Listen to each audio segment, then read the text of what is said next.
नमस्कार भाई लोग। दोस्त एगो गाना है कल पावर स्टार पवन सिंह के, पवन भैया के गाना एगो है जौन गाना के नाम है लाल घंगरा। आवते ही ना पूरा यूट्यूब पर था हल्का मचावे लगल, जेकरा के देख के अब विरोधी संघ के रहल नहीं जाता, बोलता कि एज लगा के व्यूज आवता है हऊ फलाना ठिकाना।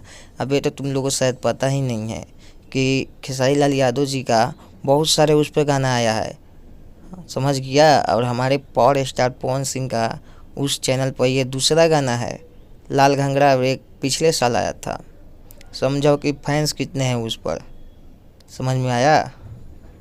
तो तुम लोग कतई बराबरी मत करो, power star fan Pawan Singh का बराबरी तुम लोगों से नहीं हो पाएगा।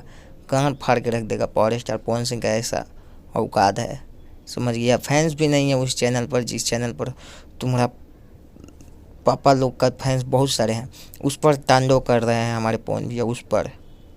तो समझ जा सकते कितना एकदम बवाल तहलका वाला गाना बाटे और आग लगा रहा बा। अभी तक ये गाना के व्यूज 70 लाख एक दिन में महा रिकॉर्ड अब टूर के अब लकीर पर चलावस अपन पापा के, ठीक बा। तो भाई लोग जितने भी पावर स्टार पवन सिंह के फैंस बड़ा लोग ना, ये वीडियो के शेयर करो लोग, लाइक करो लोग, चैनल के भाई सब्सक्राइब जरूर करो लोग। बस ये कहल चाहता नहीं, विरोधियन भी शेयर करो लोग कि विरोधियन के फाट के 4 गो हो जाओ भाई। बस मिलता है नेक्स्ट वीडियो में, तब तक खातिर बाय। एकदम तैयार रहिए लोग, तो हल्का मचा दो।